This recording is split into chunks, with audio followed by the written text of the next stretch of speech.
Pour une petite entreprise qui est autour de 100 millions, peut-être un peu moins, l'équipe idéale, c'est combien de personnes, tu penses? Tout dépend de l'entreprise. C'est-à-dire que, en fait, c'est pas vous qui définissez, c'est le marché. Ouais. C'est-à-dire qu'aujourd'hui, que tu sais que tu systématiquement rendez-vous, t'arrives pas. Forcément, il faut que tu recrutes en fait une assistante. C'est l'activité qui drive en fait. Ouais. Après, vous pouvez prendre un risque pour anticiper un peu le marché, mais c'est vraiment l'activité. De toute façon, ils sont pas fous les entrepreneurs, ils le savent. Vous n'arrivez pas, vous êtes débordé. Forcément, si vous vous tapez tout seul chaque fois les factures, à un moment donné, peut-être il faut recruter un comptable en interne. Donc c'est vraiment l'activité en gros qui drive. Pour moi, c'est ça. Donc, toi, c'est mon point de vue. Peut-être d'autres ne le partagent pas, donc je peux concevoir, mais pour moi, c'est qu'on conseille des clients, je regarde l'activité, le niveau d'activité, je dis voilà, est-ce que ça permet d'avoir ça? Et effectivement, souvent, non, en fait. C'est-à-dire que les gars, ils ont surstaffé. Toi, tu as 10 factures, pourquoi tu as un comptable interne? Fais-le toi-même. 10 factures, c'est pas beaucoup. C'est gérable. Mais si tu as 2000 factures à sortir, comme une boîte qu'on a vue, waouh! Et eux, en revanche, ils le font tout seuls. Mais il dit, mais recruter, il dit, non, Rivo, c'est serré. Mais c'est chaud. Comment on fait, les gars? Donc, tu vois ou pas? Donc, c'est vraiment l'activité qui, pour moi, qui drive en fait le personnel que tu as. OK. Une fois qu'on travaille sur ces leviers-là, ça prend combien de temps pour multiplier son chiffre d'affaires par 10? Mais tout dépend de l'entrepreneur. Ça, c'est vraiment une question. Vraiment, tout dépend de l'entrepreneur. Une fois encore, sa capacité à amener son équipe, sa capacité à être motivé. En moyenne, par rapport aux entreprises que... Vous avez accompagné combien d'entreprises jusqu'à présent? Alors là, dis-moi sur quelle partie? Sur cette partie-là? Sur cette partie de... Sur la partie d'accélération? Ouais, on va dire les 3 ou 4 dernières années, une quarantaine. Une quarantaine d'entreprises. Une quarantaine. Et en général, ça prend combien de temps? Déjà, le taux de réussite, il est de combien? Très bonne question. Une fois encore, franchement, c'est une question hyper pertinente que tu poses parce que c'est nous ce que nous avons en fait. Tout dépend des paramètres. C'est-à-dire que nous, on met du nôtre, mais est-ce que l'entrepreneur met du sien? C'est-à-dire que quand tu arrives quelque part, j'aime pas le mot diagnostic, mais il faut analyser les choses. OK, il faut faire ça. Nous, on pense que, OK, on échange. Maintenant, il faut agir. Mais des fois, il faut agir. Il y a des entrepreneurs, dans leur processus de décision, ils mettent du temps. Mais le problème, c'est que des fois aussi, le temps, en fait, peut te tuer. Parce qu'il faut agir vite. Par exemple, que quelqu'un te vole, en fait, il faut licencier. Il ne faut même pas se poser la question, oui, peut-être que non, il faut licencier, en fait. Il dit non, peut-être que. Mais tant que la personne est là, c'est pas bon. Tu vois ou pas? Ça, c'est 1. 2, est-ce que l'équipe que la personne a, en fait, peut aller là où, finalement, ils veulent aller? 3, est-ce que l'entrepreneur amène suffisamment l'équipe avec lui pour faire... Parce qu'une fois encore, tu vois, tu peux être là, ton équipe peut être là, mais ta vision... Comment tu vas articuler ce que toi, tu souhaites par rapport... Tu vois, il y a tout ça. Comment tu le transmets? Combien de boîtes animent leur équipe par semaine? Je suis toujours étonné de ça. Nous, on fait une réunion chaque lundi. Lundi, de 9h, la matinée, des fois, c'est 10h, 11h. Ça ne dure jamais plus de 45 minutes, 1 heure maximum quand j'ai des choses à dire, pour instruire, pour dire, voilà, donner des feedbacks, etc. Et tout. Mais chaque fois, moi, je suis étonné. Les boîtes, non, en fait. Les boîtes, ils ont mis ça à un moment, et puis ils laissent, et puis ça tourne. C'est pas possible. Et tu vois, tous ces petits facteurs impactent le fait qu'à quel moment on vient. Et forcément, tout entrepreneur, nous, on souhaite tous que nos chiffres d'affaires augmentent du jour au lendemain. Comme les Américains, là, les overnight, en fait. C'est-à-dire que, mais ça n'existe pas. C'est sur le temps. C'est sur le temps. Donc, par rapport à ta question, malheureusement, c'est très empirique. D'autres, peut-être, on a réussi à les aider à progresser plus vite. D'autres, un peu plus lentement. D'autres un peu beaucoup plus lent parce que demain pour tous ces facteurs-là, il y a aussi le facteur marché. Le multiple, c'est vraiment la partie tech en ligne. Vous avez quelque chose, voyez l'IA, regarde, paf, DeepSeek est sorti, tu vois, en 2 jours, 1 semaine, 1 million de téléchargements, le truc tourne. Mais ça c'est les trucs en ligne.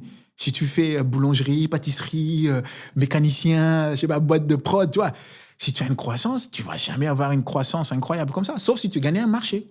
OK, on a postulé pour un marché, on a gagné pour un marché, par exemple, pour faire le JOJ au Sénégal, ce que je souhaite à Yacine Prod, finalement, l'année prochaine. Voilà, demain pour faire le JOJ, tu vois ou pas? Là, tu peux scaler, en fait. Tu vois, en gros, le marché, vaut, par exemple, 10 milliards. Et là, effectivement, tu étais à 100, et puis tu as ça. Mais dans l'activité quotidienne, dans les PME, scaler fois 10 en une année, ça n'existe pas. En revanche, 2 ans, 3 ans, 4 ans, ça, tu peux le faire. Vraiment, ça, tu peux le faire. Mais nous aussi, dans notre mission, malheureusement, c'est des missions courtes. Parce que il y a ça aussi, c'est expliquer aux entrepreneurs pourquoi en fait il faut faire accompagner l'impact. Dans les pays anglo-saxons, comme tu le sais, ils achètent le service. Ça, c'est dans leur culture. En Europe, ça va quand même. Mais en Afrique, je préfère te vendre en fait là, ce que tu as là. Dis ok, ça coûte 100 millions. Je peux regarder. Mais maintenant, je vais te conseiller comment il faut faire cet iPad là. Peut-être toi par rapport à... Dis non, ça, attends aussi, parce que ça vaut 100 millions. Or que tu vois ou pas, en termes de valeur, tu vois ce que je veux dire ou pas. Donc, c'est pas du tout valorisé en fait le service. Donc, du coup, nous, on reste souvent en fait sur les laps de temps courts, mais très honnêtement, si c'était simple, tout le monde l'aurait fait, tu vois. Mais donc, du coup, il faut les temps longs. Quand tu regardes l'émission des grands cabinets, les grands cabinets de conseil, tu vois, il y a personne qui fait un trimestre, c'est systématiquement 1 an, 2 ans, tu vois, parce que c'est long, c'est un temps long. Voilà. Quand tu regardes le profil des entreprises qui ont réussi cette transformation et d'une bonne façon, c'est-à-dire à un rythme assez soutenu, quel est le profil de ces entrepreneurs-là en général? Une équipe de killers, quoi. C'est vraiment ça. Non, sincèrement, c'est vraiment ça. C'est-à-dire que là, j'ai en tête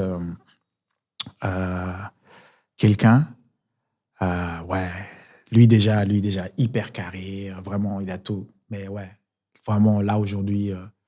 il fait un truc incroyable. Bon, on ne va pas le citer parce que sinon on est obligé de citer les autres, tout ça. Mais ouais, vraiment, c'est ça. C'est celui qui me vient en tête vraiment les 5 dernières années.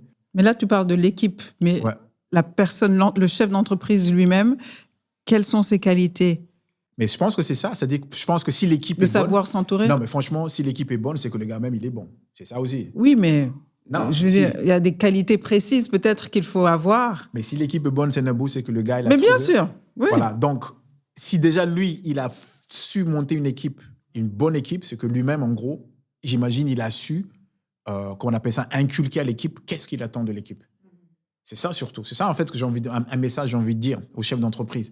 Focalisez-vous sur votre équipe. Il y a peut-être des talents, comme tu as dit tout à l'heure. Comment mettre les personnes à la bonne place? La personne peut-être à la compta, mais en fait, non, cette personne, en fait, c'est génial en commercial. La personne était en commercial, n'arrive pas, mais peut-être qu'elle était géniale, peut-être, je sais pas, dans tel poste. Tout ça, c'est au chef d'entreprise. Ça, je dis, en fait, avec une équipe. Et c'est ce côté. Et comment s'assurer que vos employés sont bien? Dans quelles conditions ils sont? C'est dur, je vous dis, en fait. Sincèrement, c'est compliqué. De comment on s'assure que les employés sont bien? Mais déjà, finalement, est-ce que le taux d'absentéisme, déjà ça, vous regardez finalement qui est ponctuel, qui ne l'est pas, sur un laps de temps. Pour moi, ces 2 éléments vous donnent déjà un vrai aperçu comment est votre équipe. Les gens s'absentent tout le temps. Dès qu'il est 17h, bam, les gens se partent. Demain, les gens partent. En fait, à 17h, ils sont partis. Non, oui. Bah, en fait, tu me donnes les Ils ont critères. commencé à se préparer. Voilà, c'est ça. Donc, c'est ce que je veux dire ou pas? C'est-à-dire que oui, les gens, voilà, même truc, à 17h, vous le dites, mais il n'est plus là.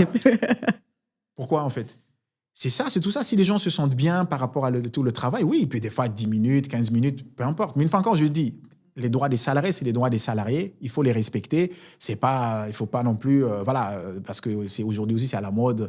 Les gens tirent beaucoup, ils ne payent pas. Non, il y a des droits. Mais c'est juste... Là, tu m'as demandé des critères. C'est ça, pour moi, une vraie équipe, quoi. Comment l'équipe s'entraide. Pour moi, ça, par exemple, ça, j'attache vraiment une importance, vraiment, vraiment importante sur ça. Peut-être, un titre d'exemple, à la RDE, il n'y a personne dans mon équipe qui travaille seul. Tout le monde travaille en binôme. Donc, j'affecte des projets. On travaille sur Trello. Je ne sais pas si je peux le dire. On travaille sur Trello. J'affecte des projets et tout le monde travaille en binôme. Et donc, personne n'est seul parce que j'estime qu'aujourd'hui, qui travaille seul, en fait? Tous les projets sont à 2, à 3, à 4. Et donc, c'est votre capacité déjà à travailler en équipe. Comment travailler en équipe? Ça, c'est 1.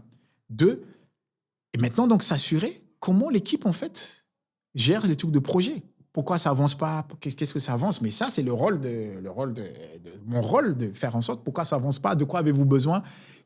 Qu'est-ce qui vous manque? Comment on peut aider pour que vous puissiez avancer demain dans vos tâches. Donc, l'animation de l'équipe est importante. C'est pas non plus... et on essaie d'être... Moi, je fais juste une réunion 1 fois par semaine avec mon équipe. Je fais quasiment pas... Sauf, je les réunis pour 10 minutes parce que vraiment, j'ai un point à faire. Mais vraiment, pas faire de micromanagement. Bref. L'équipe, pour moi, c'est vraiment fondamental. Et je trouve que chez nous, nos entreprises, surtout nos moyennes entreprises, et encore plus dans les PME, on ne tient pas ça en compte beaucoup, en fait. Ce côté, c'est pas le côté paternalisme ou le côté... non, c'est vraiment comment on anime une équipe. Comment on amène une équipe à y exécuter, en fait, quelque chose. Comment on amène une équipe orientée service. Comment on amène une équipe... Au Sénégal, on dit souvent, ouais... Même moi, dans plusieurs pays, les services en Afrique, c'est nul. J'aime pas dire Afrique. Les services dans le pays comme Madagascar, comme Sénégal, comme le Mali, comme le Togo, ouais, en Guinée, c'est nul. Mais c'est nul parce que les employés, en fait, peut-être, vous le faites pas, peut-être ce qu'il faut faire. Exemple concret. Combien de fois les boutiques, par exemple, regarde les boutiques, des vêtements ou regarde les boutiques. On va prendre le truc de vêtements. Des fois, tu vois une boutique, tu vois, c'est bien aménagé, tout ça. Tu arrives, et en fait, la nana, souvent, elle est au téléphone. Ça peut être un monsieur aussi. Ça peut être un monsieur aussi, mais c'est très rare quand même, les messieurs. Mais bon, il faut effectivement le truc d'équilibrisme, effectivement. On dit, il a la personne, sur son téléphone, tu regardes à peine, pas du tout orienté client, en fait. Et je me dis, les personnes qui sont à la tête de ça, c'est pas le chiffre d'affaires, mais c'est le manque. Si on doit évaluer le manque à gagner, juste des personnes, en fait, parce qu'ils sont pas rentrés dans le magasin, parce qu'il a vu la dame assise avec son portable, qui était pas souriante, qui n'a pas fait de vente. Tu vois ce que je veux dire ou pas? C'est ça, mais ça, c'est qui? Ça, c'est la responsabilité de l'entrepreneur.